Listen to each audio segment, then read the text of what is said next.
Welcome to my mini vlog. आज चाहिँ म यसो सर्ट भ्लग ट्राई गर्दैछु। नाप्चुमेको च्यानलमा देख्न सक्नुहुन्छ। आज यो सोलुखुम्बु नगरपालिका 11 मा हो। अनि टक्क म चाहिँ यता डाँडाखेत भन्ने ठाउँमा छु। यहाँ चाहिँ मेरो साथीको घर हो। दामी घर छ, जे दामी भ्यूहरू छ। सिनेमेटिक सर्टहरू देखाइदिन्छु हल्का।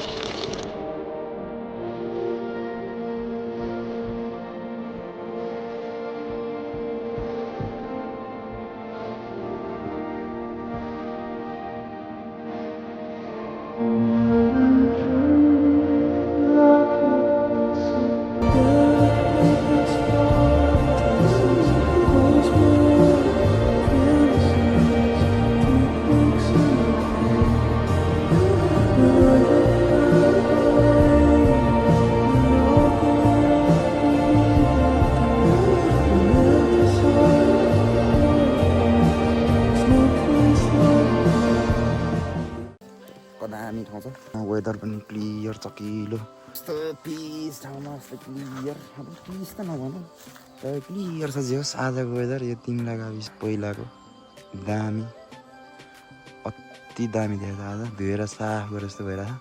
अब हामी आज चाहिँ घुम्न यसो निस्किँदैछौँ चटचट गर्दै। हेरौँ कहाँ हुन्छ। दामी पाराले घुमेर आउने हो। के गर्ने हो त? हामी आज पौडी खेल्ने जाने हो त?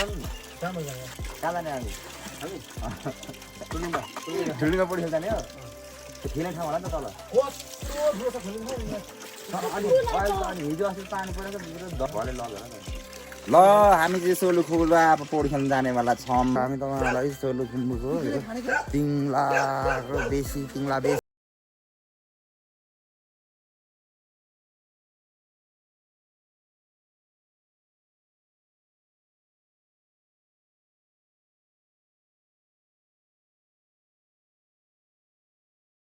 देखाएर पनि चट्ट हामी चाहिँ अब ठुलुङ्गातिर लागिरहेछौँ। सरर दुईजना टक्क हल्ला गर्दै।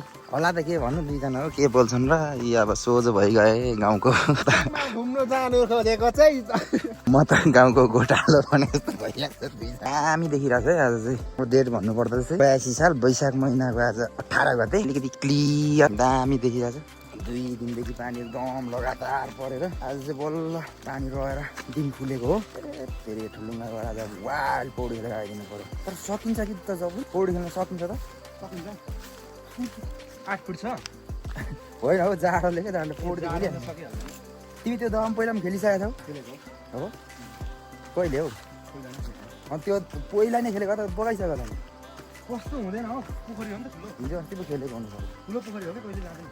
ल अब हामी चाहिँ ठुलुङ्गातिर लागिरहेछौँ। आज चाहिँ टक्क अब हामी चाहिँ ठुलुङ्गा काँगेल, त्यो चाहिँ अहिलेको चाहिँ थुलुङ दुधकोसी गाउँपालिका वडा नम्बर चाहिँ कति भयो थाहा भएन। ठुलुङ्गामा दामी सोलु खोलामा पौडी खेल्ने दामी ठाउँ छ अरे। त्यहाँ पौडी खेल्न जान लागेको हामी दुईजना चाहिँ। तपाईँहरूलाई आजको वेदर, दामी इन्भाइरोमेन्ट अनि खोला तपाईँहरूलाई देखाउने कोसिस गर्नेछु मैले।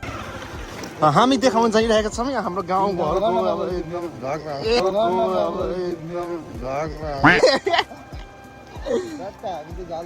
आज दामी छ। बाजे बस्ती हेर्दै हुन्छ क्या हो।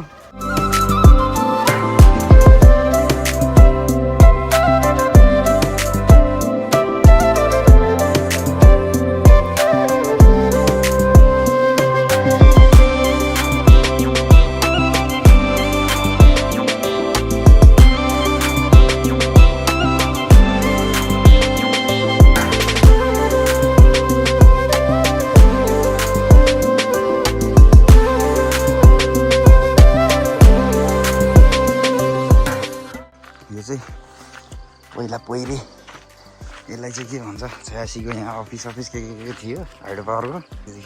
टक्क यो चाहिँ बाटो, ठुलुङ्गा जाने बाटो।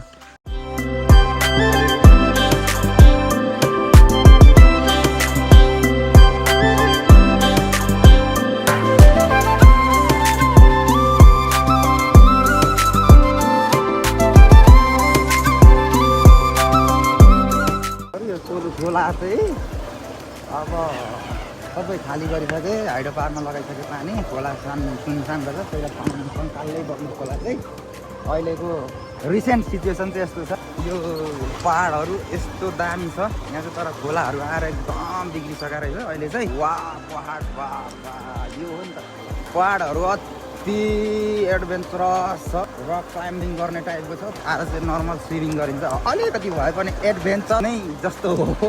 बाटो पनि दामी अफ रोड छ, साइनले दामी पर्फर्मेन्स दिन्छ हामीलाई। बाइक चाहिँ हाम्रो तर तराईतिर अलिक दामीसम्म बाटोमा कुद्ने खालको बाइक हो, तर यसलाई हामीले दाएर त्यो अफरोडमा पनि पुरा बानी बनाएको छौँ। हल्का बिग्रिरहेको छ बाइक, त्यो भएर एकदम स्लोली हिँड्नुपर्ने अवस्था छ। अब हामी चाहिँ आज अलिकति भए पनि इन्जोय गर्नेवाला छौँ। स्पेसल्ली चाहिँ आज चाहिँ 2 दिनदेखि परिरहेको पानी अनि बन्द भइरहेको मौसम चाहिँ खुलेर दामी भइरहेको हो। आज एकदम घाम लागेको छ, एकदम क्लिन भइरहेको छ वेदर चाहिँ। पुरै वरिपरिको इन्भाइरोमेन्टहरू चाहिँ धुएर चट्ट पानीले मजाले सरफ पानी लगाएर साफ गरेर भर्खर सुके जस्तो अवस्थामा छ। त्यो भएर अति सफा भएको हो कि भन्ने फिल चाहिँ मलाई भइरहेछ। हाम्रो अब पहिलाको चाहिँ एकदम माछा मार्ने एकदम फेमस छ, फिसिङ यताउता हन्टिङको लागि चाहिँ एकदम मिठो थियो। होला अहिले चाहिँ हाइड्रो पावरले तल्लो सोलु तलदेखि आयोजना फ्यासी मेगाहरूले अहिले चाहिँ पानी पुरा खाली गरिदिएको अवस्था छ। अहिले चाहिँ बाटो पनि त्यति राम्रो चाहिँ छैन रहेछ।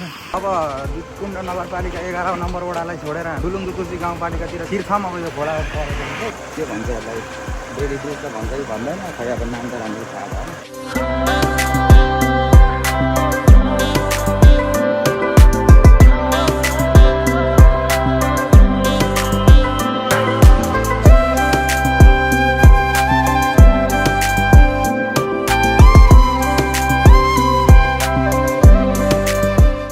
ओए मर्दैन यो यस्तो बातेको छ हो ल यार। चिन्छ नि मलाई अस्ति दुध खाँदै थियो ओए मलाई त केही गर्दैन यसले, अनर आफ्नो आफ्नो लाग्यो नि हानिहाल्छ यसले। गजब बेइज्जती ठीक है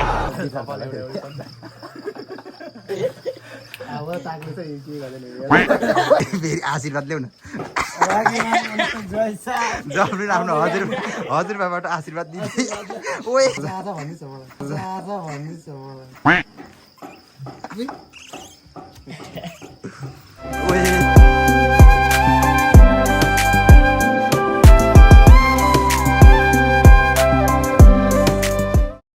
यो बाइकको रोडसम्म चाहिँ हामी आइसकेका छौँ। अब यहाँबाट चाहिँ हिँडेर जानुपर्ने रहेछ अलिकति तलतिर। पौडी खेल्न जाने चाहिँ यहाँबाट अलिकति अगाडितिर रहेछ र अलिकति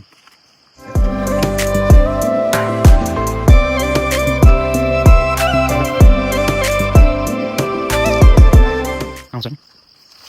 आज चाहिँ स्विमिङ गर्नेवाला छौँ हामी। यो चाहिँ ठुलुङ्गाको के भन्छ दानी, यो खेतबारी हो, खेती एकदम मिठो धान खेती हुने ठाउँ हो यो चाहिँ। यो चाहिँ स्पेसल्ली मेरो मामा घर हो, कावली गाउँ भन्दा।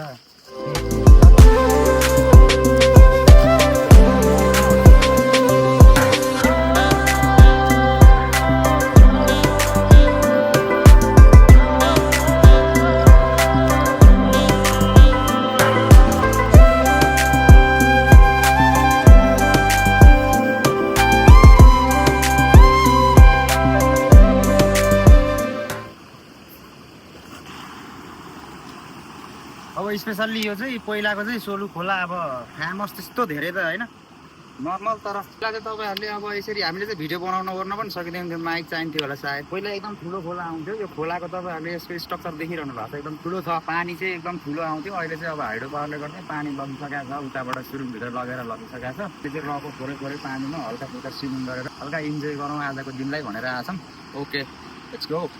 हाम्रो भाइहरू पनि आइसकेका छन् दामी स्विमिङ गर्न। स्विमिङ पुल चाहिँ त्यही हो, नेचुरल स्विमिङको लागि रेडी भएको छौँ। हल्का जाडो पनि फिल भइरहेको छ, टाढादेखि आएको भएर हल्का फुल्का एक्सपोर्ट चाहिँ गर्नै पऱ्यो।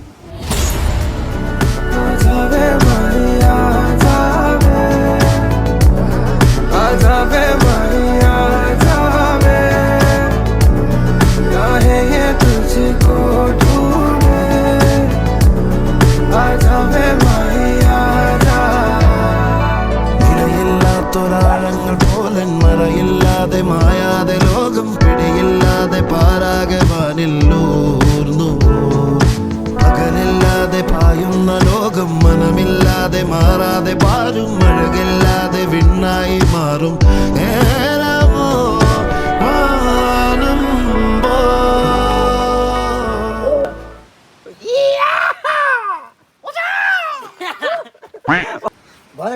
भयो क्यामेराको ल ल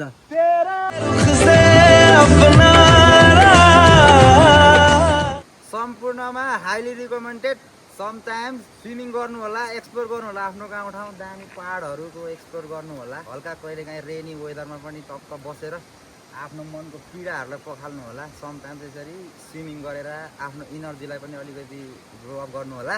अनि त्यसपछि चाहिँ अहिले चाहिँ हामी स्विमिङ सकिसकेका छौँ। अहिले चाहिँ अब चाहिँ हामी फर्किन लागिरहेछौँ। अब खासै क्लिपहरू त राम्रो धेरै भएन, हल्का फुल्का क्लिपहरू छ। Okay, keep watching. खुबीका भाउ जस्तै देखिँदो रहेछ